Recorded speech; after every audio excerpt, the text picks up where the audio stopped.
I always wondered how I'd feel if I ever saw you again.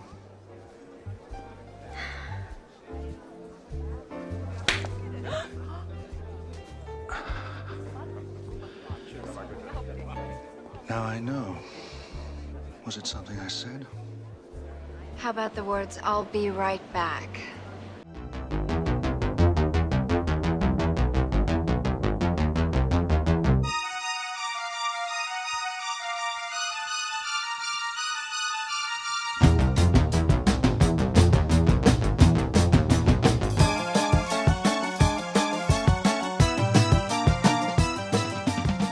Welcome to Trimming the Movie Fat, the podcast where we trim films from franchises that don't belong. I'm Stephen Nicholson. And I'm Paul Nicholson. And today we're readying our laser watch, invisible car, and dodgy CGI as we take on the 4 Pierce Brosnan James Bond movies. Which movies will survive the ice-melting blasts of the Icarus laser? The post-Cold War reboot of Goldeneye? The headline-grabbing Tomorrow Never Dies? Denise Richards as a nuclear scientist, The World Is Not Enough, or the much derided Brosnan swan song, Die Another Day? Keep listening to find out. And we'll also share some interesting Bond movie facts, provide an overview of each movie, and share our thoughts on each.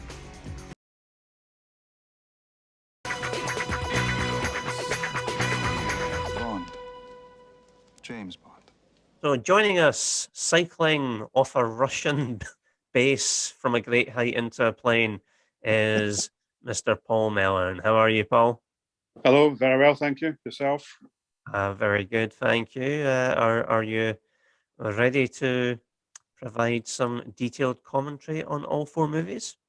Well, do my best as always. And did you see all of these in the cinema on original release? Yes, I did actually. Yeah, me too. yeah. I remember. I was going to say I remember watching Goldeneye when it came out in the cinema when I was at university. So that's how long ago it was, and it was brilliant, absolutely fantastic. But then, yeah, it sort of dipped a wee bit, then went up a wee bit, then just collapsed completely towards the end. So, after Timothy Dalton retired from the Bond role in 1994, Eon turned to the actor they had considered after A View to a Kill, which was Pierce Brosnan.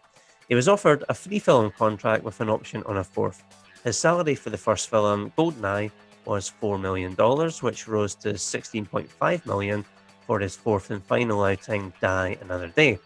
With Brosnan, the Bond writers knew that because of the changes in public attitudes, he could not be as overtly sexual and dominant over women as Connery's Bond, and was denounced by M in Goldeneye as a sexist, misogynistic dinosaur, a relic of the Cold War.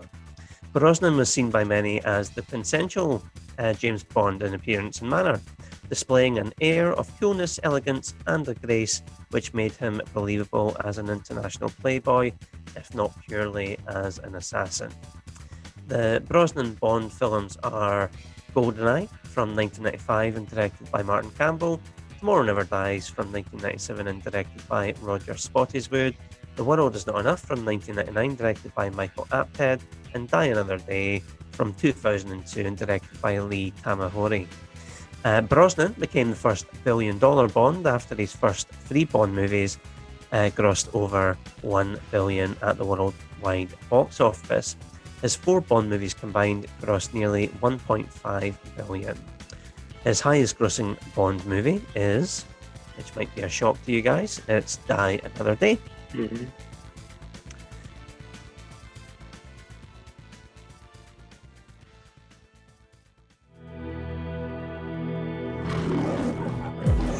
Through the power of a breakthrough digital process, we can now present the best sound and picture quality ever on DVD. Get ready for a revolution in the DVD experience. Introducing the ultimate James Bond DVD collection, featuring breakthrough innovations in picture and sound.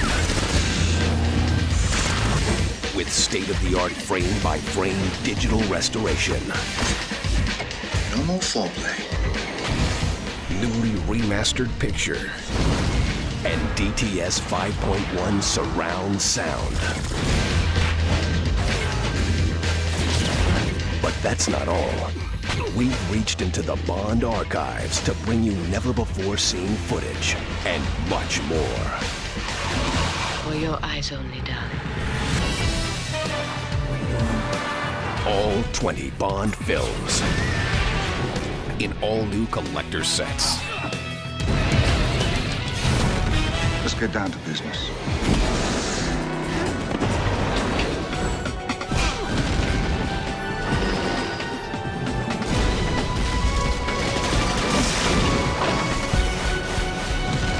The ultimate James Bond DVD collection. So Bond is beeping the horn of his Aston Martin and shouting for us to get on with it. Okay, let's bungee jump off the dam.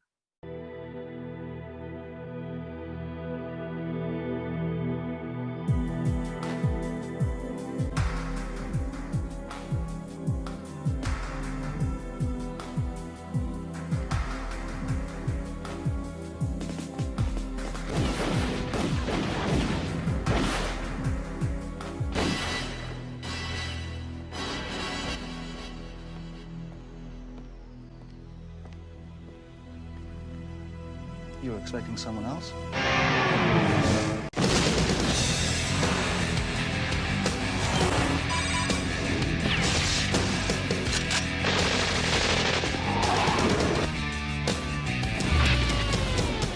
No more foreplay.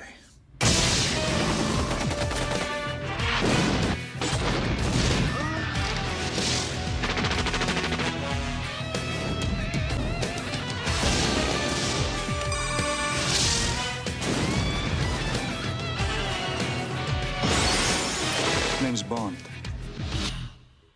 James Bond.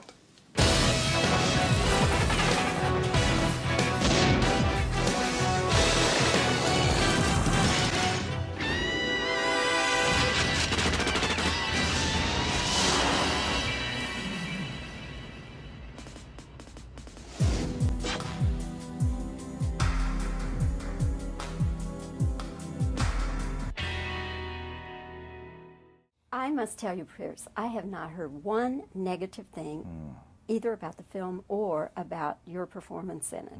And I really think you guys have a mega hit coming. Well, yeah, I'm so happy for you. It would be wonderful to have such a thing in my life. I've never had one before, so it would be nice just to have it once in a career. We all sympathized and empathized with you 9 years ago when you were not able to take the role, the James Bond role offered to you because you were tied up with Remington Steele. But now, looking back on it, 9 years, do you think that it worked out for the best, that you did not do it then and you're doing it now instead? Definitely, definitely. It feels that way. It felt that way when I came to do the role. I felt a certain sense of belonging. I had a right to be there. There was pressure. I mean, it was the big shoes to fill. It's, you know, Connery was a magnificent James Bond. Roger Moore made it his own after Sean. So I was very aware of the responsibility and the pressure. And some days it was quite, you know, palpable. You could feel it. And then you have to diffuse it. You have to get on with just doing the work. Just do the work. Don't look back. Do you think doing Bond today, he would have been different if you had done him 9 years ago? Would he have been different? Yes, yes. In what way? I think this is better now. This is a better James Bond from Brosnan now than it would have been back in 1986. I don't think. This was an average picture. It's a routine story, just like you said. Well, they're all routine stories. No, let's face it. let me Most tell you. of them are. No, the classic ones, the Well, early there are a few. Connery The ones. first three. Of course, okay. those are classics, Yeah. and those are the ones that I recommend. I can't recommend this picture at all. What I'm saying is, it did have some amazing shots in it. Only at the really beginning. did. Only when at the the guy beginning. is free falling after that airplane. Only that's at the kind beginning. Of amazing. That's Roger. You're talking about 30 seconds. If a good friend of yours asked you whether they should go see it, What you about would say the, yes. what about the Would chase? What about the chase scene? Would you have what said about you- the chase scene with the two cars? What about the tank? That was If pretty I neat. asked you, should I go see it? Would you tell me yes? You know what I tell you? you like James Bond, then you'll probably like this one better than some of if the you others. like James Bond, you won't like this. Some information about Goldeneye. So released in 1995 and directed by Martin Campbell. So the plot for this one: when a powerful satellite system falls into the hands of Alec Trevelyan, aka Agent 007, played by Sean Bean, a former ally turned enemy, only James Bond, played by Pierce Brosnan, can save the world from an awesome space weapon that, in one short pulse, could destroy the Earth. As Bond squares off against his former compatriot, he also battles Trevelyan's stunning ally, Xenia Onatopp, played by Famke Janssen, an assassin who uses pleasure as her ultimate weapon. So the gross for this one, it grossed $352 million US dollars worldwide on a budget of $60 million. So the profit multiplier, it made 6 times its budget and was the 6th highest grossing movie of 1995 worldwide, with number 1 being Toy Story. So the ratings for this are very good. For critically on Rotten Tomatoes, it's up at 80%. On IMDb, the critic Metascore has it at 65 out of 100. On the audience side of things, it's got a really good score of 83% on Rotten Tomatoes and 7.2 out of 10 on IMDb. And here's a fact for you: Minnie Driver was paid just $5,000 for her role as the inept singer in Robbie Coltrane's club. And then somebody Stand by your man. Anyway, sorry. I know. I'm just a man. So, in summary, the first and best Pierce Brosnan Bond film, Goldeneye, brings the series into a more modern context, and the result is a 007 entry that's a high-tech, action-packed and urban adventure. So let's start with our guest, Mr. Paul Melon. As you already said that you thought Goldeneye was brilliant. Tell us what you like about it. I just think it was a really good story. Wasn't as harsh as the last Bond film, License to Kill, which was just a bit rubbish, to be honest. I was Blasphemy. back to Blasphemy. Well, not rubbish, but it's not. I mean, Bond films are for everyone to see. And I remember when it came out, it was a 15 in the cinema. First one, so yeah. yeah. But then Goldeneye sort of returned to sort of the normal Bond, a bit less violent. That's a film that everyone could see. And from the opening sequence to the dam, the bungee jump off the dam, and then the raid on that Russian chemical warfare facility, and then from then on, it was just a cracking film. What did you think of Brosnan in the role? I thought he was a good Bond, actually. I thought he was really good. Sadly let down by some rubbish storylines. Having said that, I thought, The World Is Not Enough is a good film, I think. But Tomorrow Never Dies is okay. And then Die Another Day is just, not very good as well. So, I think he was just let down, of course. There's always the blatant product placement as well. He's going to make a phone call and just zero in on the maker's name and then the badge on the car and the watch and everything else. It was just, And then some of the gadgets just were ludicrous as well. So, yeah. And did you ever find the opening sequence quite confusing? Because obviously it has... So Sean Bean is obviously double-crossing Bond, but it never really made much sense to me. Why not? Because... So he's double-crossing Bond, and what's the general? Orlov. Yeah. Okay, so they make him a general, don't they? So he's obviously in on it with Sean Bean, but are the other Russian soldiers in on it? They must be. I doubt it, because they'd probably give it away somehow, or they had to make it look realistic.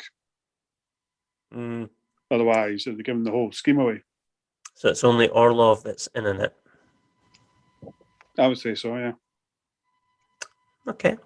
Well, the thing is, I Really- mean, if you look at what was happening, they were trying to blow the place up, Mm-hmm. but that was just a cover for the real scheme, which was to Mhm. nick the satellite or control the satellite.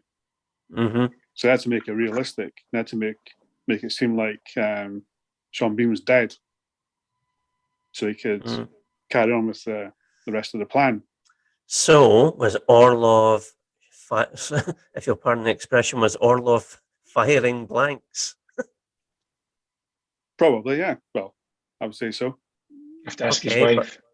But if the Russian soldiers are not in on it, then wouldn't they know that Sean Bean hadn't actually been shot? Well, they probably did, but so what? We're going to tell Bond that he's still alive. See, just a couple of things. It's like, No, it is a bit, yeah, because that's supposed to be 9 years previous to when the film starts. Well, Mhm. after the pre-titles. So that was in the Cold War, and obviously, so that's supposed to be like 1988 or something. No, 1987 or something. Was it? oh, The really silly bit. The really silly bit for me is when he dived off the bike. Sky dived into the plane and just flew off. Try to And tell me that that's not was- realistic. Well, that might be possible, but Well, we should have been from a greater height to give him more time to get into the plane. So well, I'll always remember that. Did you go to see it at the cinema with me, Paul? Yeah. And Yeah, you Malcolm went to the Bryan, Odeon in South Clark Malcolm's Street, yeah. reaction. Yeah. It was on a Sun. I think we went to see it on a Sunday, and yeah, Malcolm's reaction to that scene where you see Bond floating down to get into the plane. I remember Malcolm just Special effects really and the wind. loudly And he's like, burst out laughing really loudly. hmm. I went to see one of my mates at uni, and yeah, the reaction was laughter as well. But I was like, no way, you know. So that's. I know, but what did you think of the film, Brother Paul? Yeah, I really liked it. I probably liked it better actually years later when I watched it on DVD years later. I'd go as far as to say it's probably, for me, it's his best one, Pierce Brosnan. I don't know, it's just something it feels quite fresh, and it's just good to have Bond back, revitalising the series, although disagree with Paul, I think License to Kill was brilliant. It's one of these ones that I don't think were appreciated at the time. But this is kind of adapting for that era, the Britpop era, I suppose, 95, adapting for it. And no, I think it's really good. Well, I would say Sean Bean's accent is pretty dodgy at times. Suddenly goes from sort of posh south of England to suddenly Yorkshire in like a second, changes. Brom to hell, Why would you- James. Why would you say Was that? that Yorkshire? Paul? Was it? Yeah. For England, James. Mine's a pint, Alex. I think we went from General Zod to a Cockney there. Yeah. Stick to Edinburgh, Paul. That's what you know best. Yeah. Was it goes, he's the bastard. No. Aren't we all, James? Marco van Basten, And that's what it's like. good footballer. So it's authentic as groundskeeper Willie. What No, did you good think? film. What did you think of Brosnan in the role, Paul? I think he's good actually. Maybe even his best performance, because I find in the later ones, I know we're kind of preempting the next bit, but a bit smarmy. Whereas in this one, I don't know, it's kind of he gets a good balance. And I don't like Judi Dench being in the film. I never have, I have to say. She only appears in it once. Once too many. I'm sure she's only in that kind of one scene at the MI6. I don't think she's in it the rest of the movie, is she? I'm pretty No. sure. Yeah, she's only in it once. Yeah, I mean, I think the thing they've done, I think, really, really well with this movie is try to find a way for Bond to work in a post-Cold War world, and I think they've done that really, really well. Because that could have all went wrong and he would have seemed like a relic of the Cold War and a dinosaur. So I think they updated it really well. And yeah, I really like Brosnan as Bond. I think in this movie, for me, he's still finding his feet. I think he's much more comfortable and looks more the part in subsequent movies. But yeah, a breath of fresh air. Although I think there's still quite a lot of groan-worthy one-liners in this one. It gets worse than the next one. Yeah.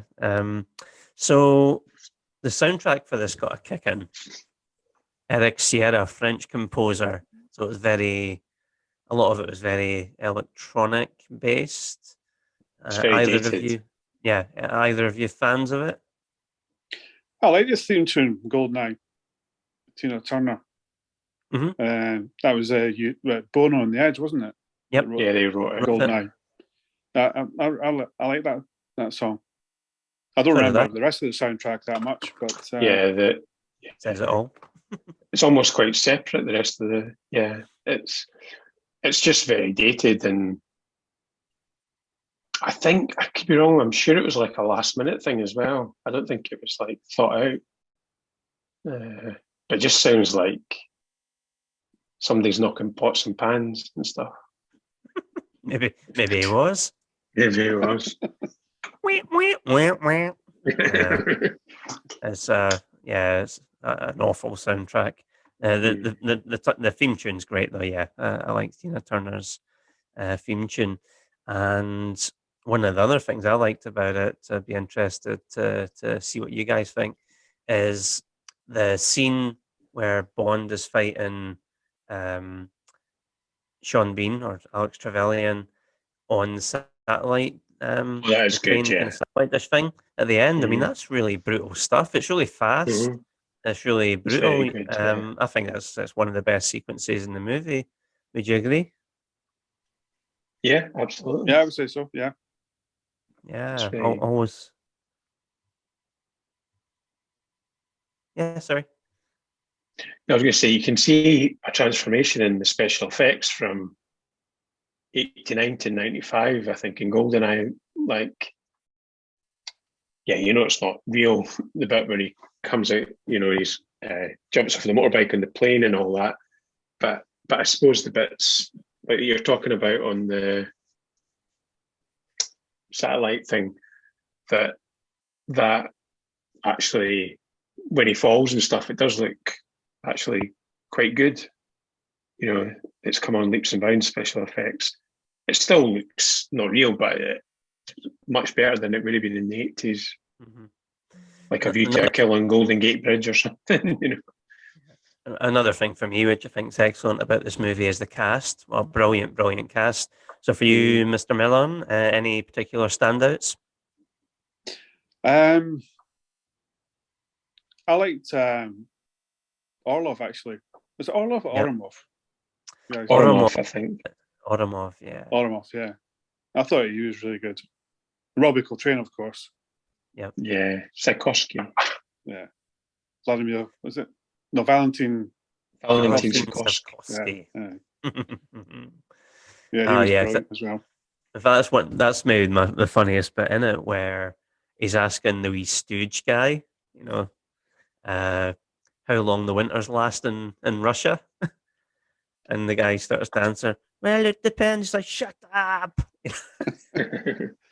He has the gun and he starts shooting between Brosnan's legs. Yeah. Either side of him and between his legs. Yeah, that's in fact that whole scene's really good in the club. Yeah. It's a really good scene. I think that was maybe the first scene filmed for the movie. Yeah, I think you might be right, actually. I'm pretty sure it was, yeah. I'm sure that was the first scene. So Paul, what about you? Any cast highlights? I think Sean Bean's good in it. I mean, just his accent's quite hammy, but he's good in it. And like you say, Robbie Coltrane, that sadly passed away not that long ago. He's really good in it, and of course he'll reprise that role in a couple of films' time as well. I'm trying to think who else. The Bond girl, she was all right. I think she was Polish, the one girl, wasn't she? I think. Maybe. Don't know. Alan Cummings, I could kind of take or leave him. Alan Cummings in it. Yeah, I actually thought both the main Bond women in this were really good, and I think one of the things is they're neither of them are just window dressing. Both of them do have skills, and they do play a part in the plot to advance it. So yeah, I thought they were both very, very good. And either of you, have you ever watched the program The Missing, which then in turn became Baptiste? It's on BBC One. I watched one series of Baptiste. No. Okay. Yeah. Wow. I think it was the last one, the one with Tom Holland on it. Right. Okay. Or was that the one before? I can't remember. I can't remember. There was one recently, wasn't there? One last year, wasn't there? Yeah. I didn't watch that one. The one before that I watched. Okay.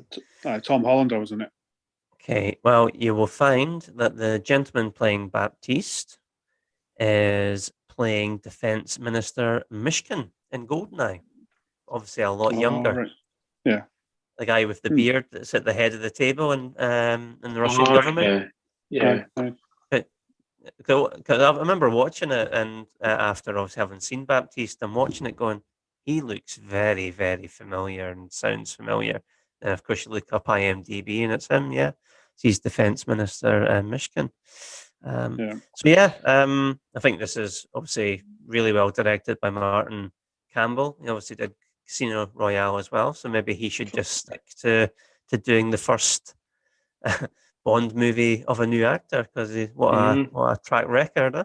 Yeah, definitely. And it spawned the best computer game ever. That's right. Goldeneye. There's a good documentary about that. I think it's on Netflix. Is it on it's on one of the streaming channels? It's about Goldeneye. It's good.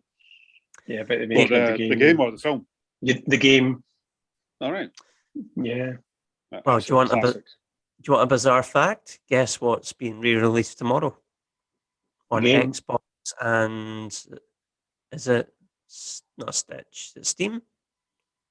Whatever it's called. Steam, I think. Yeah. Steam, yeah. So it's being released tomorrow, apparently. All right. Is it? Relive your youth. Go for it, yeah. On the Xbox? Xbox, yeah. Oh, I think Jamie's got one of them, so I'll buy it for you first year. Usually for you, you're generous to a fault there.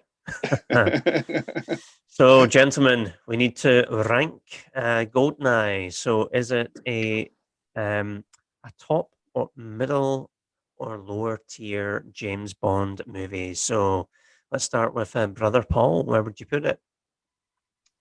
Top. Top. Paul, what about you?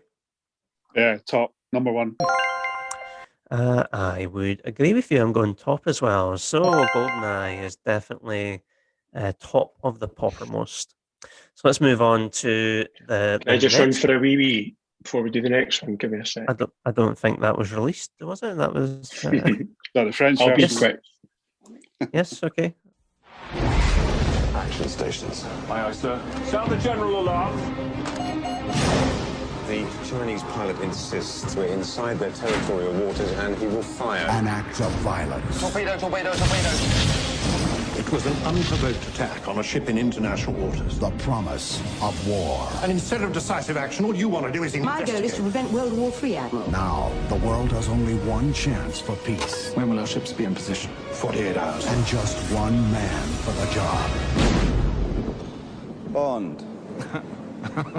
James Bond. How much do you know about Elliot Carver, 007? Worldwide media ban. Those newspapers, radio, satellite TV. There's no news like bad news. I understand you once had a relationship with Carver's wife. Was it something I said? How about the words, I'll be right back? I'm from the New China News Agency. Looking for a news story? Could have taken care of him. Let the mayhem begin. Your new BMW. Will you need collision coverage? Yes. Property destruction? Definitely. personal injury. Accidents do happen. No, 007. You seem to have developed a certain attachment. I get to work with a decadent agent of a corrupt Western power. I think you found the right decadent, corrupt Western agent as a partner. Phase 2 is underway.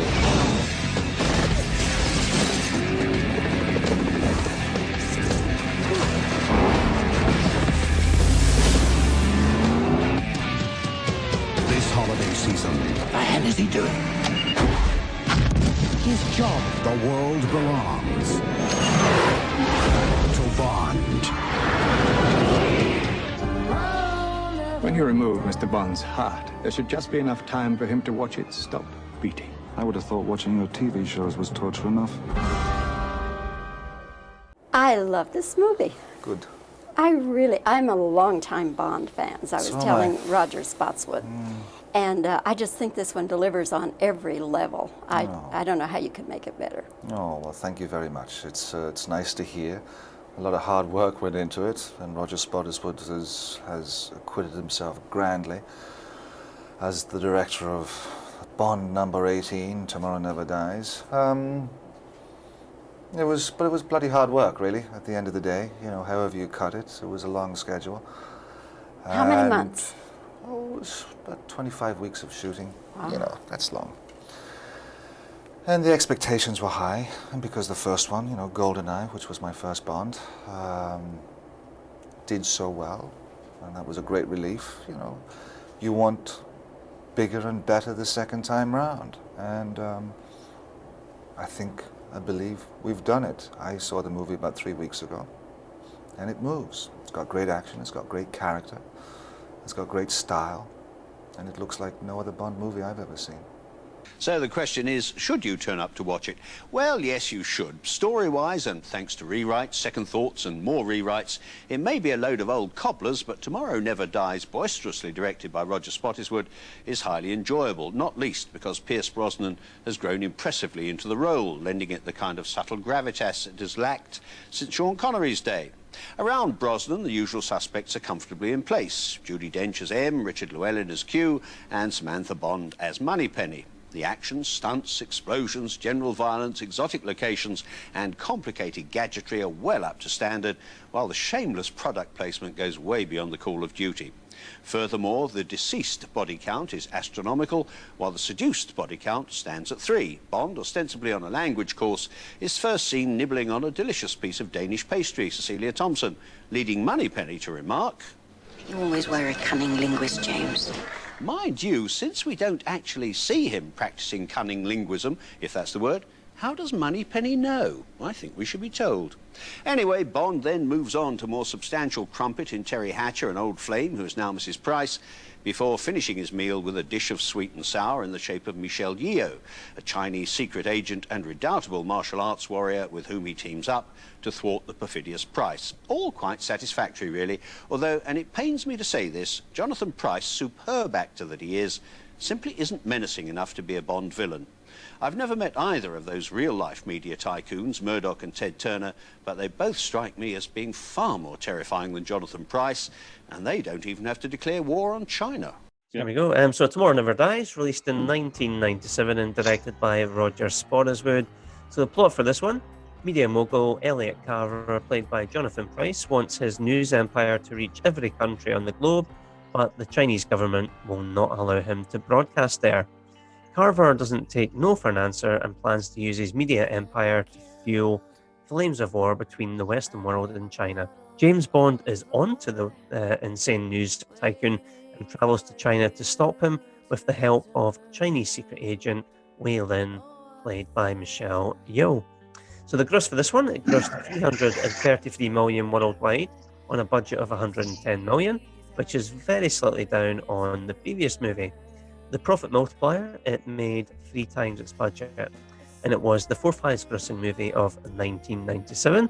The winner that year was the movie that opened on the same day of it, Titanic.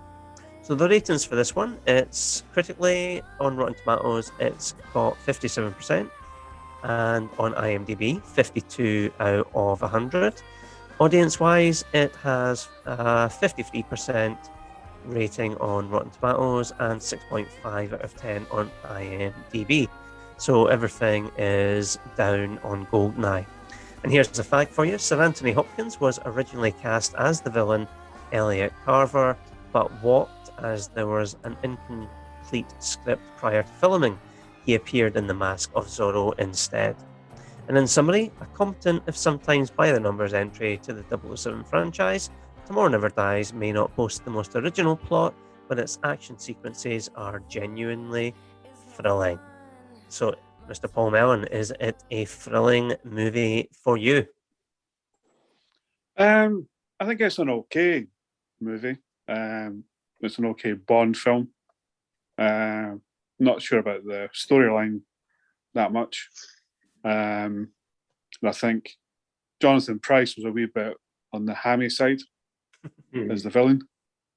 And the theme, the Bond's theme, wasn't great either. So, yeah, it was middle of the road film, but as you say, the action sequences were really good. I did like the opening sequence when he's at the airfield where they're flogging all the military hardware. White Knight. Yeah, and Judi Dench and Jeffrey Palmer. Yeah, the two of them playing off each other. That was good. Was quite funny. Yeah, that was good. Of course, they were in that program, weren't they, together in the 80s? Yeah, as time goes by. Yeah, they were good. And to be, I mean, really, you're talking about the action sequences. This is very much an action movie. By and large, very much one action sequence after the other, compared to many other Bond movies.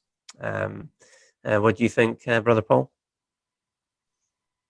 It's one of these films that I liked it at the time, but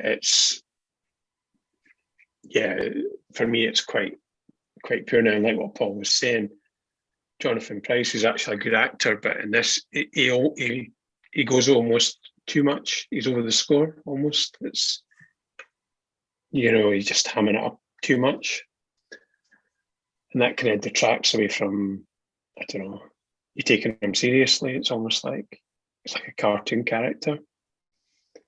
And Terry Hatch, I mean, I know there was a lot of rumours that she and Pierce Brosnan didn't get on. I think was she not pregnant at the time? She was. Yeah. So they filmed a lot of it like above, I think. But no, it's one that's not aged.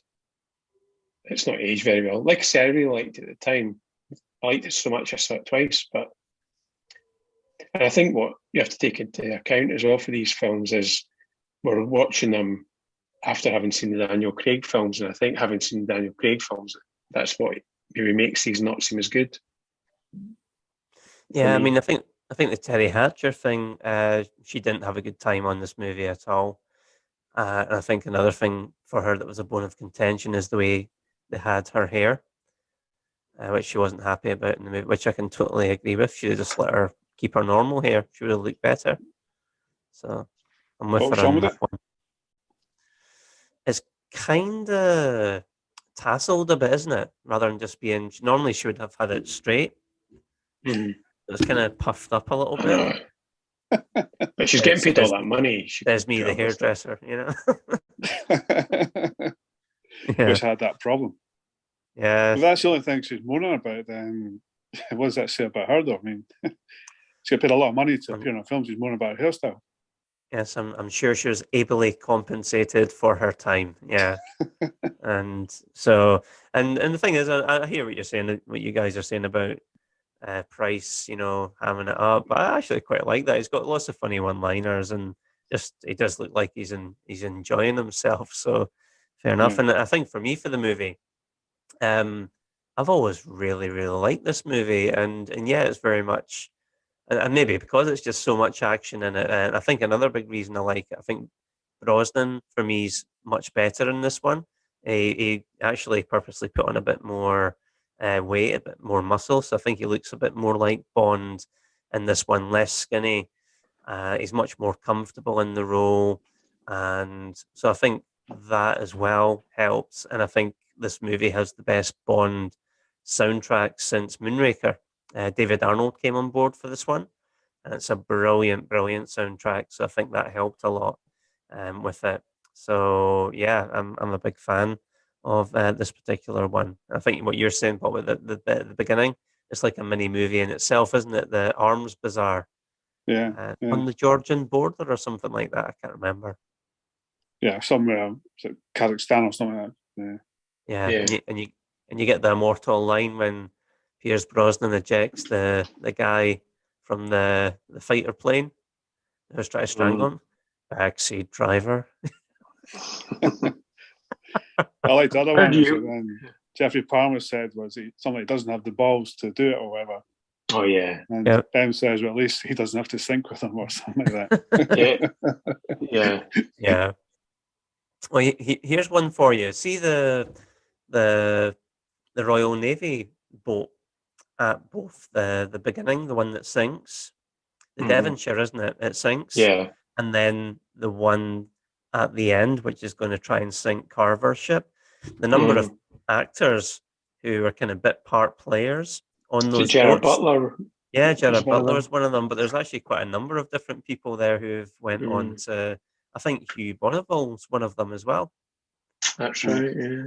Yeah. Actually, going back to that, what I was saying earlier, it was actually Palmer's having to go at M. Yes. Wasn't it? He said, you don't have the balls to do the job. That's right. So at least I don't think with them. Yeah, that's right. That was it. Yeah. So one bit I didn't like in this movie, though, was where maybe it went too far on the action front, was where Brosnan goes all Terminator. He's wandering around Carver's stealth boat with the machine guns, in all directions, and somehow avoiding being shot himself. Aye, but he's Bond. I mean, it was like when he broke into the factory in Hamburg. He was trying to nick the satellite thing, and he's running along the gantry, and all these guys with machine guns just kept missing him. So I mean, they'll print anything these days. Yeah. I like that sequence, especially the bit where, even though he doesn't really need to, he knocks over the satellite this year because it's worth. Was it worth millions? He knocks it over to break it. Yeah, I just like that. And what do we think of obviously the main female character in that is Michelle Yeoh's character? What do we think of her? She was okay, yeah.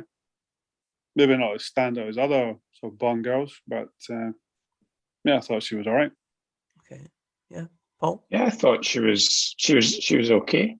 It didn't feel like there was much of a chemistry between the two, though. Didn't feel there was much of a chemistry. But I do like the stunts on the motorbike. They are quite good. Oh yeah, that was good. That was quite good. That are they supposed to be in Vietnam or something? Is it? I think so. Yeah. Yeah. Thailand, wasn't it? Was it Vietnam? Thailand, yeah. That was Thailand, yeah. Or somewhere in the Far East. Yeah. Yeah, somewhere. And I know, Paul, you'd said there you're not really a fan of the title theme by Sheryl Crow. Are you the same, brother Paul? I quite like it. It's not brilliant. I preferred the K.D. Lang one, Surrender, which was used a lot in the soundtrack throughout the film. But no, I think it's quite good. It's one of these ones as well. Probably liked it more at the time because Sheryl Crow was really big at that point. So yeah, Wonder what you were going to say. Because Sheryl Crow was really popular at that time. Yes. Paul, yes. If it makes you happy. Paul with his Sheryl Crow poster on the wall. So no, I think it's good. It's a shame though that it was done last minute, so it actually wasn't in the film. Yeah. Any of the music from it was not. It's a much better song than Sheryl Crow one. Yeah, agreed. For me, that's that really is the true theme of Tomorrow Never Dies, because that's the kind of the motive that's used throughout the movie and the orchestral score. whereas Tomorrow Never Dies is songs that's not used in the movie score at all. Okay, guys, let's rank this movie. So I'll start with you, Brother Paul. Are you going top, middle, or bottom for Tomorrow Never Dies? Bottom. Bottom? Yeah. Paul Melon. Middle. Middle.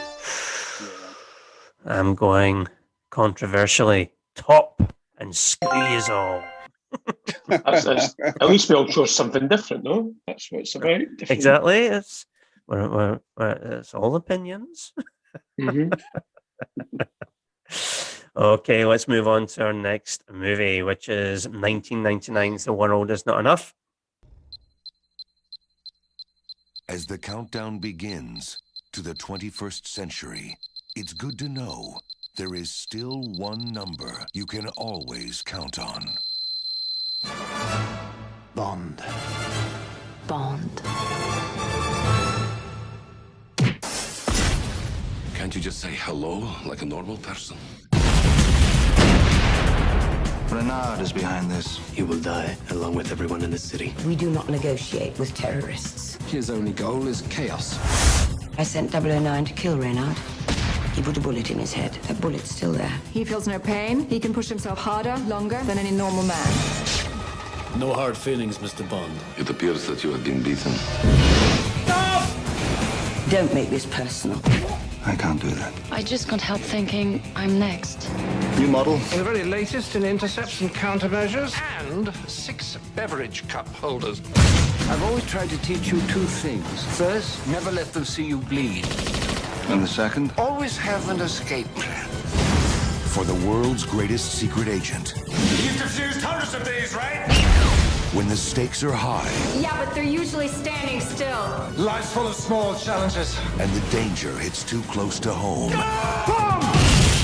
He has M. By noon tomorrow, you'll feel nothing at all. I thought it was your job to protect me. It's not just professional. Someone's tampered with the bomb! It's personal. I have to get it back, or somebody's gonna have my butt. First things first. I'm gonna find him. Who's afraid now, Mr. Bond? I will not miss. I never miss. Do you want to put that in English for those of us who don't speak spy? Why am I suddenly worried I'm not carrying enough insurance? Your time is up.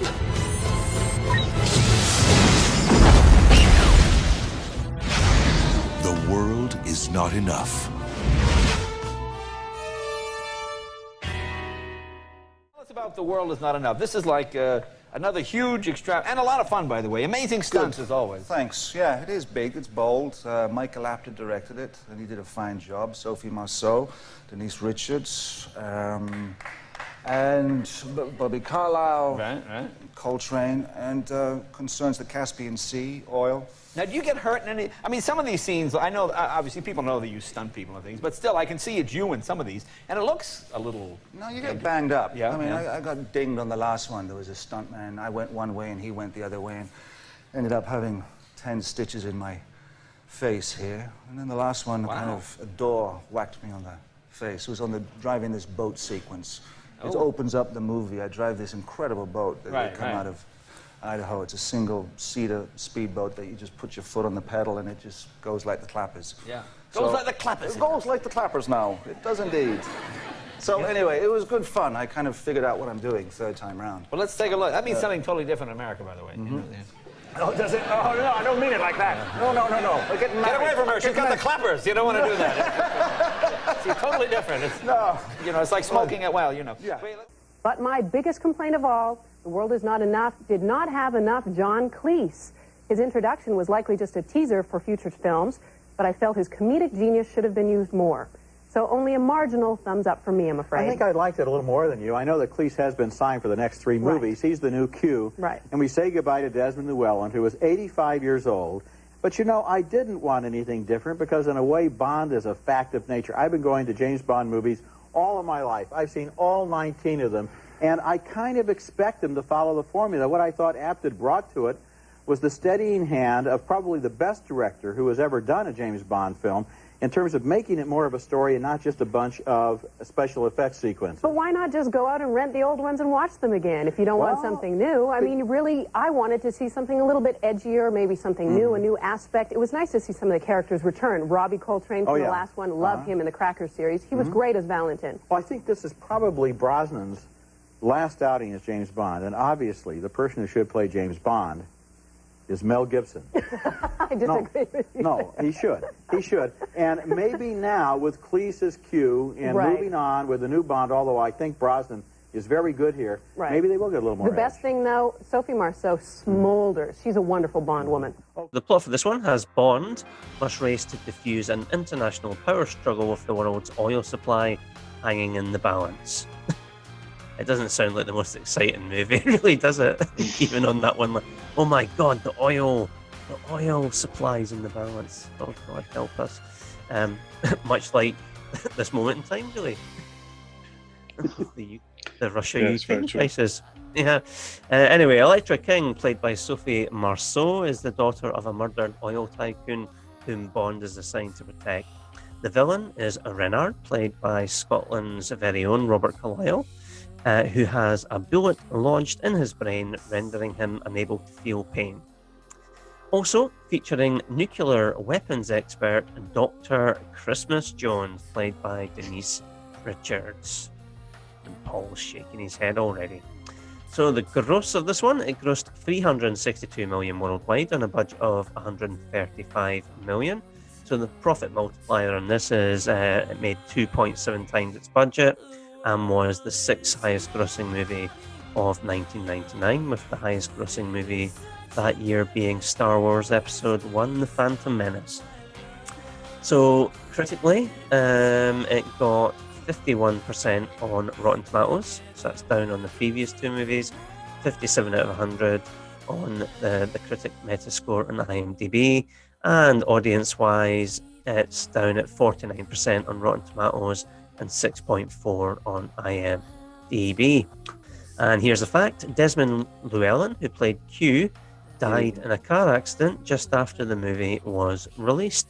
And in summary, played by mediocre writing, uneven acting, and a fairly by-the-numbers plot, The World Is Not Enough is partially saved by some entertaining and truly Bond-worthy action sequences. What's you, Brother Paul? It feels like almost like a few different films in one, almost. Because for me, the best bit's the pre-title sequence. I actually think that's the best bit. And it's the longest one to date at that point. It was like 13 minutes or something. But then No Time to Die said, "Hold my beer." Yeah, I know, yeah, that's even longer. That is like a separate film. So the start was good. And it's a shame because I think the character that, at the start, in the bank and he chases her, that was her out of the film quite quickly, and I felt she was really good. She could have been good. What I would say as well about the film, it's not till you watch later, and like I say, it's all through having seen the Daniel Craig films, and obviously the world's changing and the world changed and stuff. But Pierce Brosnan, like in my head, they actually come across almost more Carry On than Roger Moore. Like a lot of the lines, like it's almost like sometimes he comes across like a sleazy bank manager, and and it almost like it's not aged well at all. Like some of the lines are almost like you can sort of say, "Oh, in the 70s it was a different time." All the Carry On humor, but when he does it, when Pierce Brosnan does it, just quite sleazy and smarmy almost. But like I say, that's in the context of having seen the Daniel Craig ones as well. But in terms of the film, it's okay. It's just a bit ridiculous, really. But there's good bits in it as well. And Robert Carlyle's good. Denise Richards, I don't think we really need to say anything, really. I don't think the film knows what it wants to be. It just feels very mixed up almost. I think that a bit like my observation. Yeah, but I think the Denise Richards casting probably sitting there. Right, how can we get her into water? Yeah, she has to swim in a submarine and it floods. Yes, she's cast. There we go. Perfect. And do you remember where you first seen the movie, Paul? Maybe at the UCI Emeralds. Yeah, I think I went to see pretty much them all twice, actually, all the Pierce Brosnan ones at the time. So yeah, I did see that in the cinema. I think I saw it like when it came out, and then saw it again over Christmas holidays. Okay, what about you, Paul? I thought it was a good film, actually. Maybe a bit long in places. Some scenes dragged out, especially the scenes between Robert Carlyle and Sophie Marceau. They were sort of dragged out a bit, and I don't think Sophie Marceau was all that great in it, acting-wise. See, I thought she was good. I actually liked her. I thought she was good. Yeah, I thought it was a bit forced. Stephen's face. Fight. Yeah. But I thought it was a good story. Robert Carlyle was really good, as well as Robbie Coltrane. No bias there, right? Not at all. Two Rustlins, weren't they? Yeah, that's right. Yeah, that's what I mean. Like Sean Connery in The Hunt for Red October.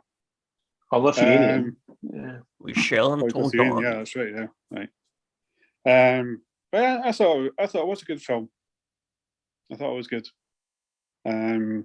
Good opening sequence. Mm-hmm. Not a bad theme tune either. Mm-hmm. And yeah, I thought it was better than Tomorrow Never Dies. Okay. Better story. Okay, it might be a bit by the numbers, but then look, all the other Bond films are all pretty much by the numbers as well, aren't they? So it's not something you can really complain about for this one as well. So yeah, I thought overall it was a good film. Okay.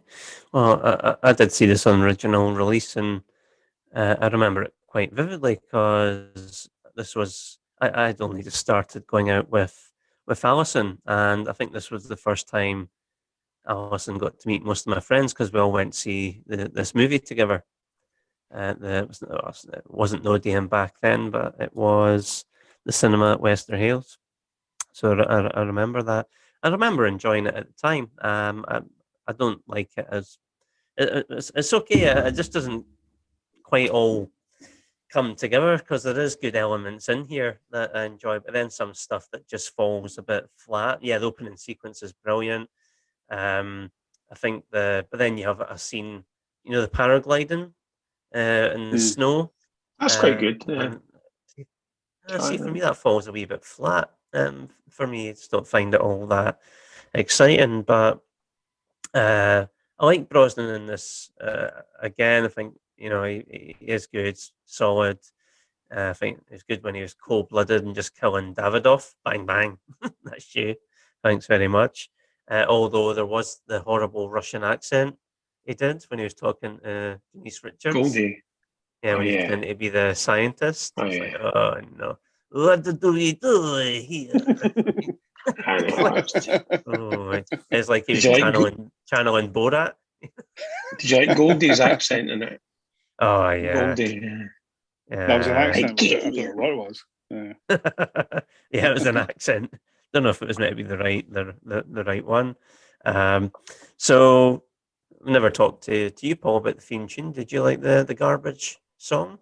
Did you think it was garbage, or did you like it? It's decent. It's a decent one. It's not one of my favourites, but it's very much for its time, I guess, at that period, because I suppose garbage were really big at that point. Not one of the best ones, but it's just like average, really, to be honest. Yeah, it's decent. I like the middle eight in it. And here's a question for you, but we're all in agreement that the pre-title sequence is really, really good in this movie. Now, here's a question. Why did Cigar Girl have to be waiting outside MI6 in a boat with a machine gun after the bomb's gone off to kill King, other than a plot contrivance? To get away from him. Doesn't need to be there. Right, because King's going to be blown up by the bomb. Yeah. Right, so why is she there? because she saw Bond in Bilbao and fancied him and wanted to wait for him coming. Maybe you're right. Yeah, I often thought that when I see it. Why is she even there in the first place? But hey ho. And also, this movie was the final appearance of Desmond Llewellyn's Q, which was really sad. What do you think? And maybe you actually see him going down and saying, "What have I always taught you, 007? Never let them show, or never show them that you're bleeding, and whatever it is." What do we think of his kind of part and scene with Bond? Very poignant, actually. Yeah, it was poignant. Just the way it was almost like he sank down, in the lift. Yeah, because I think although he died after the film came out, but I think that was maybe going to be his last film anyway. I don't think he was going to do any more, but it just felt so fitting that scene almost. It was like quite eerie, almost like a premonition what was going to happen. Almost. I know. And what about Robert Carlyle as Renard? Because for me, I mean, Robert Carlyle is an excellent actor, as we know, but in this, and I think for me, Sophie Marceau as well, it just seems very. There's no depth. It's all very surface. Nothing all that much memorable. Am I on my own here, or do you guys feel the same? Could you imagine them together? No. Could you imagine them together separately? No, I couldn't actually. I thought he was good. I thought he was better than Sophie Marceau. But yeah, it's a Bond film. It's not Shakespeare, so it's not going to have much depth to a Bond villain other than they're bad. There's no sort of subtlety about it. And yeah, I thought he was a decent villain, but like you say, not particularly memorable compared to, say, something like Jaws or some of the other bigger baddies, Blofeld. But I thought it was okay. And was it just me that thought the Sophie Marceau is actually the bad guy telegraphed when you watched the movie? Were either of you surprised when that twist happened when you first watched it? I can't actually remember. I think I was a wee bit surprised, yeah. Okay. And because the other thing with it, right, is at the end of the movie, obviously Bond shoots her. You'll miss me. I never miss, which is a good line. And for me, there's not really, you're not really sad that that's happened, or sad for Bond, or sad for her character. And I think if you compare that to Vesper Lynd in Casino Royale, where we are genuinely sad for both Bond and for her, because we actually, have bought into their relationship and we buy that relationship. You just don't get that. They've got a good chemistry, though, haven't they? They had a good chemistry. And they it's written better, and it's given time to build. You don't get that in the world, so it doesn't have anywhere near the same kind of impact. Do you think as well, the difference with Casino Royale, the love relationship there, is that she was trying to protect him as well, even though she kind of double-crossed him, if you like, but she was actually trying to save him, whereas Sophie there isn't really any redeeming factors in Sophie Marceau, is there, really? Yeah. I think there was more time for the relationship development in Casino Royale because it was part of the story. That is, yeah. It was the whole point of the story, whereas in Yours this was just like, it was just another Bond conquest, I suppose. Yeah, that's right. There was no love in it almost, whereas in Casino Royale, you could see it was like a loving relationship, whereas this one, it was just like, oh, here's another one. Move on to the next one. I get to snog Sophie Marceau. Woohoo. Woohoo. I liked the end. I mean, it always, I got a good laugh in the cinema when I went to see it, which is the end scene where they're trying to track Bond down. And, it's not Q, it's R. John Cleese is using the gadget. Oh, it works. It measures body heat. It's like, let's see. Oh, there's Bond's Aston Martin. Oh, and there's obviously somebody sleeping near nearby, and of course the image is getting redder and redder, and then you can see that obviously there's more than one person there. That was quite good, and you get the immortal line. Oh, there's something wrong. I thought Christmas only I comes know, once a yeah. year. Yeah. Boom, boom. I know. I mean, that could have come from Carry On something, couldn't it? I mean, that, you know. Any Roger Moore film. Yeah, it's like 20 years too late, but yeah. Oh, that's a funny line. I like that. I know when I went to see it, everybody laughed in the cinema. So let's rank it then, guys. I'll maybe go first this time. So top, middle, and bottom. I would unfortunately have to place this in bottom for me. Put it in your bottom. Or let's rephrase it. I'm going lower tier for this one. In the world, there's not enough in your bottom. Yes. Top, middle, or bottom. I'll be the butt Strike of it the lucky, joke. yeah. Okay, brother. We can't avoid them with our 5 guys. Oh, don't get me started on that. Yeah. And it's Yeah, not I'm afraid I'm going to not Five Guys burgers as well. Yeah. I'm going to have to put 2 from the this top and 2 from the bottom. 2 at the bottom. I'm going to have to put this at the bottom as well. Yeah, you're putting it at Carol Vodem. The bottom is not enough. And Paul, where are you going with this one? I'm going to say number 2. Because I think it's slightly Middle. better than The World Is Not Enough. You going middle? So, yeah, top, middle. Okay.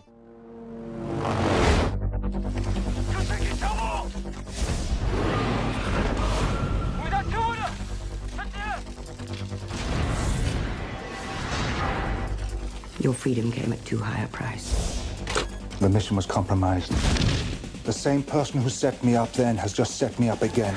So I'm going after him.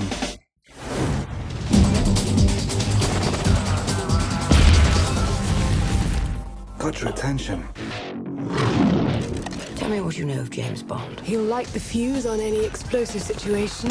Show me the diamonds. Don't blow it all at once. What happened to you? Bond. And be a danger to himself and others. I'm going to let him mix things up a little. My friends call me Jinx. My friends call me James Bond. Wow, now there's a mouthful. Who sent you? Your mama.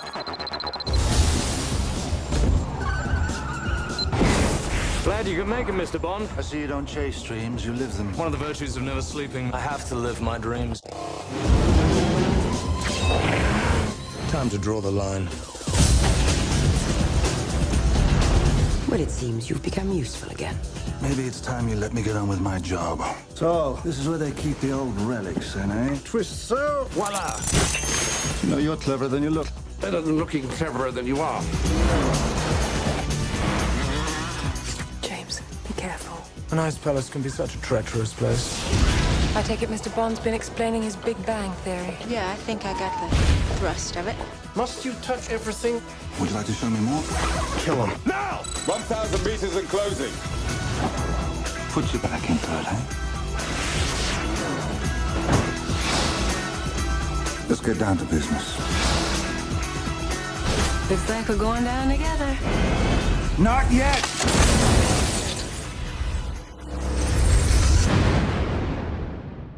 Enjoying Die Another Day. I say enjoying because I'm still enjoying the memory of some of the things I saw. And extraordinary visuals in this. Really extraordinary. An extraordinary director, a very fantastic director in Lee Tamahori. I mean, I have to start somewhere, so you have to start with him, really. I do what I do, but he came in and kind of shook this picture up and has given us an incredible cast in Halle Berry and Rosamund Pike, Toby Stevens, and has brought graphics and panache and just a great flair to the whole picture.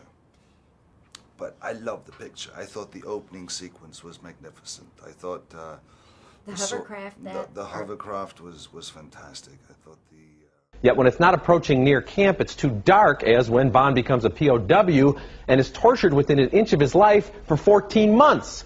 And the action sequences are just loud, well-choreographed stunts that could be from a Mission Impossible movie. We expect more from Bond. I expect more from Bond, so thumbs down.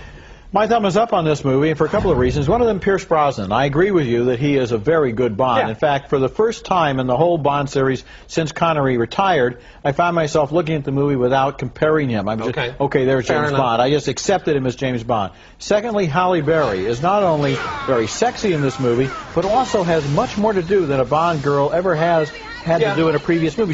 She's in the action, she's an agent, she's involved, she's not just a decoration, and that's fun. And then I like the stunts. I like it when he's surfboarding down a melting glacier that's being that looks so cheesy. And I thought I thought there's a certain amount of genius to the fact that a guy who has an orbiting mirror that focuses a heat beam on Earth would put his headquarters in a palace made out of ice. I kind of like the logic I can't there. believe you're using the word genius to describe that. Halle Berry is fine. She's a genius. Okay, Halle Berry's fine. She's going to get her own character, I guess, her own movie based on this character. That's good. But you know what? We didn't have enough of Bond in this as well. There's so many other things going on with the action and the stunts and the other characters. Pierce Brosnan doesn't have that many lines. We don't get enough of that Bond banter. We don't get enough of him using his intellect and his suave demeanor to get through things. It's a lot of bang, bang, explode, explode, which we could see in Triple X or a Charlie's Angels movie or anything I like else. Triple X, but you didn't. Yeah, See, you well, didn't like there you Triple have X. it. I kind of like movies like this. There you I guess. have it. Okay. Let's move on to our final movie, gents, which is Die Another Day from 2002, directed by Lee Tamahori. The plot for this one has James Bond. He's captured by North Korean agents and must serve a grueling prison sentence. He's finally released and is convinced that someone in his own agency betrayed him. He escapes from custody and travels to Cuba, hot on the heels of Azu, played by Rick Yoon, the agent who put Bond behind bars. Meanwhile, Bond begins romancing NSA agent Jinx, played by Halle Berry, as he uncovers a scheme concocted by Zoom and British billionaire Grave, played by Toby Stephens, involving a highly destructive laser. So the gross in this one, it grossed 432 million worldwide on a budget of 142 million. So that's a 20% increase on The World Is Not Enough. It made 3 times its budget and was the 6th highest grossing movie of 2002, with the biggest grossing movie that year being Lord of the Rings, The Two Towers. Ratings-wise, critically, it's got 55% on Rotten Tomatoes, 56 out of 100 on IMDb, 41% audience rating on Rotten Tomatoes, and 6.1 IMDb audience rating. And a fact, it's Pierce Brosnan's least favourite of his Bond movies, and in summary, its action may be a bit over the top for some, but Die Another Day is lavishly crafted and succeeds in evoking classic Bond themes from the franchise's earlier installments. So, Paul Melon, what do you think of Die Another Day? I think it started off well. It's a good opening sequence, and then Lee said about the theme tune, the better. But then after he escaped, he went to the hotel in Hong Kong. Quite realistic, isn't it? What was that? Quite realistic. So it's quite realistic when he suddenly comes out the pier bit and all that, and he walks up. Are you trying to like say Jim that's Are you trying to say that's green screen? looking like Jim Morrison from Ellie Woman period with a big beard. But when he walks in soaking wet, I think, and then he gets to the room and he finds the agent in the wardrobe. You know, he smashes the window. I think that was pretty cool.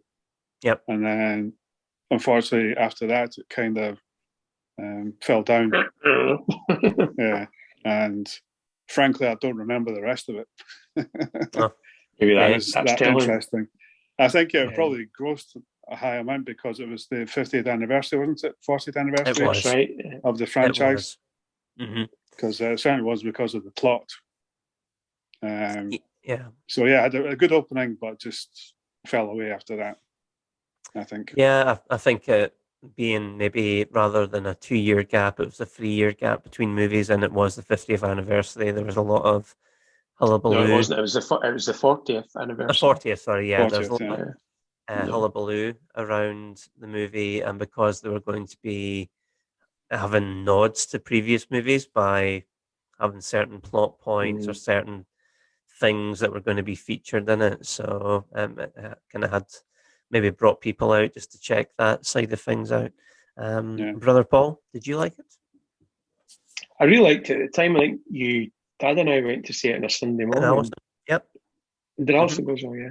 Yeah. Yeah. I really liked it at the time. What's that? I said we all enjoyed it. I remember. Yeah, it felt like a really good one to mark because there was so much publicity about it being the 40th, and they wanted to do a good film to kind of recognise that tribute. But like Paul's saying there, it's almost like a precursor to Casino Royale. You know, like when he's getting tortured and stuff. You're like, you know, if it started off really quite good and quite gritty, and the theme and the song obviously is one of the best Bond themes. I remember at the time when it came out, Elton John said it was crap, and Madonna stopped talking to him or something. He was just like, it's crap or something. She must have stopped talking to a lot of people around that time then. Yeah. I think I was hoping for like Beautiful Stranger type thing, and unfortunately we didn't get that. But it's had a lot of criticism over the years, particularly after the Daniel Craig films, but it's ridiculous. But if you can kind of see it as ridiculous, it's not bad. Do you know, if you can, Madonna's terrible in it, I have to say, or when she's in the sword fighting thing, it's actually terrible. But so she's not speaking to you anymore now, Paul. No, I know. You recognise her, of course. I know. You're not going to get free tickets to her upcoming tour, which should probably cost you about £500 for a ticket. But it's if you can Two sort of words. see it for what it is. Yeah, 2 words: invisible car. Yes, and that's all we should say. I think it speaks for itself. Another 2 words: special effects. That's what absolute crap. Yeah. That should have been our challenge for this one. Say it in 2 words. Well, let's talk about the invisible car. Yeah, I mean, that's just too fantastical, I have to say. And the special effects in this, a lot of them are really, really, really ropey. And the most maligned is the bit where Pierce Brosnan escapes from the laser. Yeah, where he's using the top of the craft to kind of surfing the kind of tidal wave in the Arctic. It's so bad, really, really so bad. And talking of so bad, I mean, I agree with you on the theme tune. I was so disappointed with the Madonna song because she'd done such a good one for the Austin Powers movie, and you thought this might be in a similar vein, which would have been great, but no. And I think it's also sticking with music. David Arnold's probably weakest Brosnan. In fact, David Arnold's weakest Bond score. Yeah, it's forgettable. You can't. That's how you can't even remember it, really. Yeah, very derivative of his first 2 scores. And another thing, another 2 words for you: Brosnan porn. Brosnan what? When he's with Halle Berry on Cuba. That's the first time James Bond. Yeah, that's right. We're getting to see James Bond in action in that respect for the first time. Yeah. Okay. It's the first time it's normally alluded to what's going on in the bedroom of Bond. This time we got to see what was going on. Well, not literally, but we got to hear. We got to see his face, put it that way. We got to see some stuff. And that's the bit where Halle Berry nearly choked to death, because was it a pear or something they're cutting and feeding each other a bit of a pear, and she got a bit of pear stuck at the back of her throat and started choking. Real sexy. Heimlich maneuver. Don't worry, I think Halle, it was a shame. There we go. Yeah, because it's a shame because Halle Berry, I think, is a really good actress, and she'd just come off Monster. What was it called? Monsters Ball. Monsters Ball. It's got some Monsters Inc. Monsters Ball. She got an Oscar for Monsters Inc. Because when they were filming Die Another Day, she just won the Oscar for that. So it was almost like a curse because her character is I think it's pretty terrible. Actually, the character in this it's like a cartoon character, like Jinx. It's just, and I think she's really good actress. But your mama. I know. It's almost like the curse of winning the Oscar, and then your next film was like quite poor. I was probably only hired just to do the coming out of the water scene, like Ursula Andress. Iconic, yeah. It is a shame for her because she was given some absolutely stinking dialogue to deliver. She really, really was. Although somebody who did impress was the actress Miranda Frost, Rosamund Pike. Yeah, no, she Rosamund Pike. That was her breakthrough movie. She was great in it. That's right. So yeah, she was really, really good. And yeah, I mean, some of the other things which I found a bit annoying. There's kind of lots of slow motion in this movie, which was obviously a fashionable action movie trope at the time. And I actually rewatched this for those that don't know, my youngest son, Ben, who's not a fan of James Bond, but he kind of watched most of it with me. And now, bearing in mind, Ben's, 11 or 12-year-old at the time, his one line to me was, "Dad, why is there so many cheesy one-liners in this movie?" Uncle Paul's cheesy lines. I know, and that's from a 12-year-old. It's like, a guy whose name's Mr. Kill. I'm like, yeah, it's not good. Or the thing where who's the bad guy again? Show. No, Toby Stevens. Yeah, Toby Stevens' character was. I forget. Don't know. which maybe says it all. Yeah. Which maybe says it all, isn't it? Was he not? Was it not sort of Korean as well or something? Was it some kind of sort of face swap or something, wasn't it? Yep.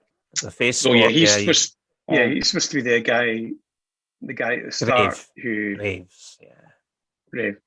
Graves. That's it. He's the guy at the start who's actually, I don't know if anybody watches the Good Doctor, and he actually plays one of the doctors in it, the Asian guy. Mm. And then obviously he goes to, supposed to be Cuba, and then he has the face thing, and it turns him into Toby Stevens, even though he looks nothing. his accent suddenly changes as well. Go from North Korean to white ginger. Public school boy. Which again, that's up there. That's up there with the invisible card, isn't it? And again, Sean Connery turning Japanese and You Only Live Twice. Turning Japanese. Yeah. But yeah, and he gets great lines like, after using the laser, global warming. It's a terrible thing. It's great. You sit there going, "Oh, Christ Almighty!" No, it's when they're doing the fight with the swords, and he's like that. He's got a bit of blood there, and he's like, "Come on, then, Mr. Bond," and all that. It's just a bit of sport. Yeah. What do you guys think of Pierce Brosnan in this one as Bond? I thought he was okay. Yeah. To be honest, I don't remember much about the film at all. I haven't seen it for a long time. He was good at the start, like I say, when he was Jim Morrison, being a bit tough and being Bond. But then, like the rest of the film, I think it just sort of faded away. Ridiculous cigars and things like that. So yeah, the fact that you can't remember it, that kind of says a lot. Yeah, it said it all really. Yeah. For me, this is the one where I thought he started to look maybe that starting to maybe look a little bit long in the tooth to be playing Bond. Actually, he does look noticeably older than he did in the previous movie. I suppose at that point he was like one of the biggest actors because he'd just done the year before. What was it? The remake. Oh, Thomas Crown Affair. Thomas Crown Affair. So I mean, which is which is a million times better movie than this.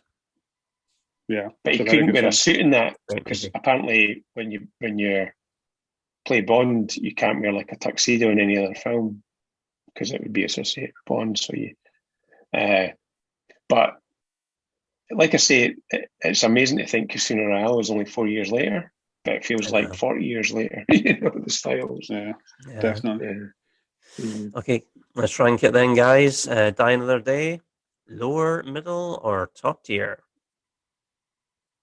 Brother Paul. Bottom. Oh, sorry. I'm going to say I'm going to say middle just because it's so ridiculous. It's funny. Sorry, I think we may have misheard you there, Paul. And you were saying. That's Paul doing his ventriloquist actor. Yeah. Must be his microphone must be playing up. You said it sounded like you said middle tier. Yeah, it's going to live another day. Yeah. Relegation zone, I'm afraid. Bottom. Yeah, lower tier for me as well. So, gents, we now need to rank the 4 movies in order of preference from weakest to favourite. So, maybe start with you, Brother Paul. What are you going for as your weakest? So, out of the 4, so from the weakest to the best. So, number 4 would be Tomorrow Never Dies. Number 3, The World Is Not Enough. 2, Die Another Day. And 1, Goldeneye. You'd have Die Another Day second. Is that right? No. No, I'd have it third. Third, yeah, that was third. Right. I was going to say he's really under it. He's really underselling it, wasn't he? What about you, Paul?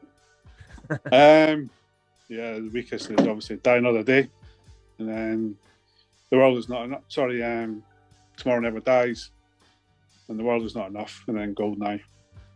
Okay. I would go Die Another Day, The World's Not Enough, Goldeneye, and Tomorrow Never Dies. So in summary then, how would we rate Brosnan's Bond tenure? What do you think, Brother Paul? I would say if it wasn't for him, we might not have James Bond now.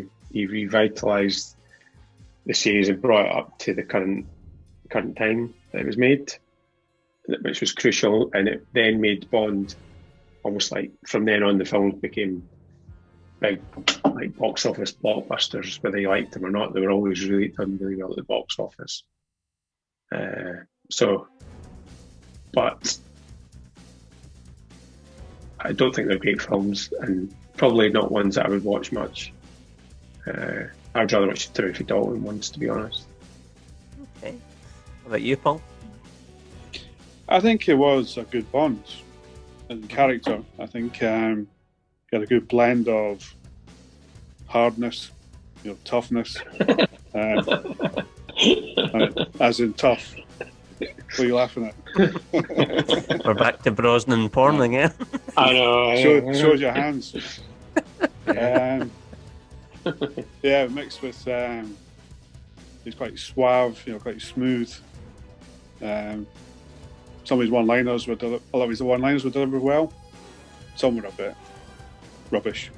I think he had a good mix of. It wasn't as maybe as soft as Roger Moore, but not as hard as Sean Connery.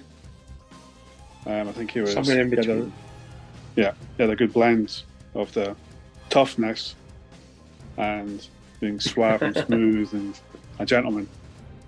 Yeah, I'm with you on that. I think he was actually the perfect combination of Connery and Moore. It's kind of like a greatest hits of the two of them, isn't he? Yeah, kind of the harder edge with the comedic chops of Roger Moore, and I think that was the Bond that was required at the time. Yeah, to kind of take the movies forward.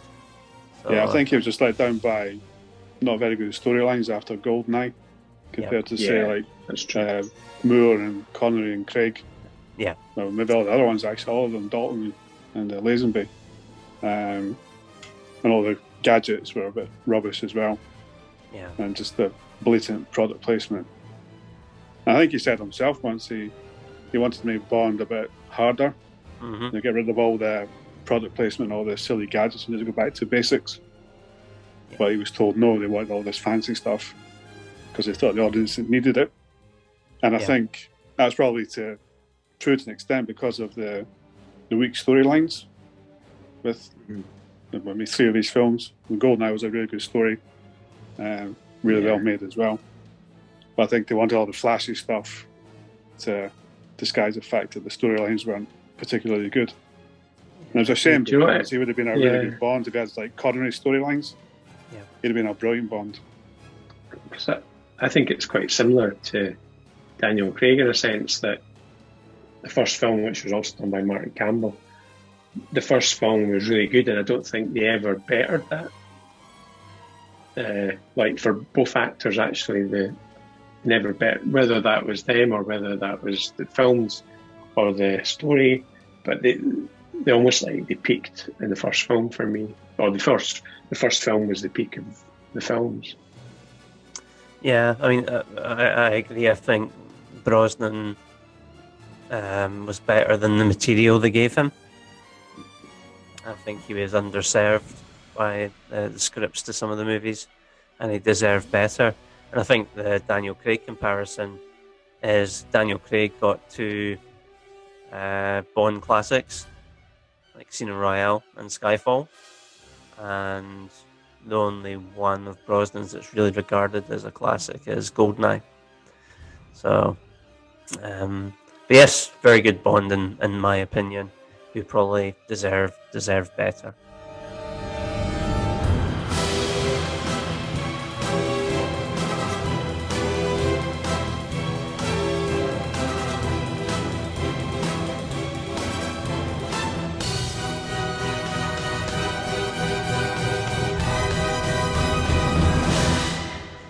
Well, time to parachute off a cliff face.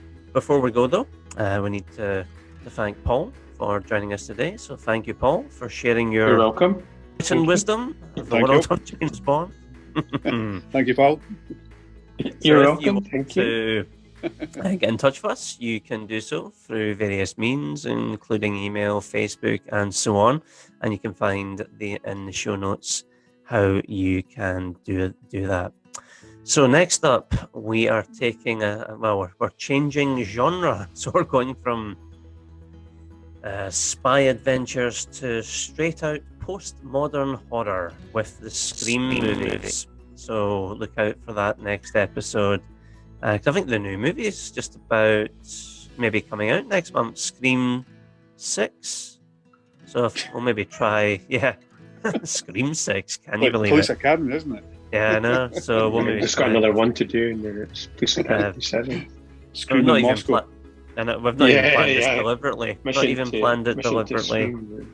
That's going to come out, I think, at the same time as the new movie. So we'll be taking a look at the first 5 Scream movies and plotting the trajectory of them and giving our thoughts on them in the next episode. So come back for that. So until next time, thanks for listening and keep trimming. Thank you, Mr. The name's Bond. James Bond. Ksenia Sergeyevna Onatop. On a top? Onatop.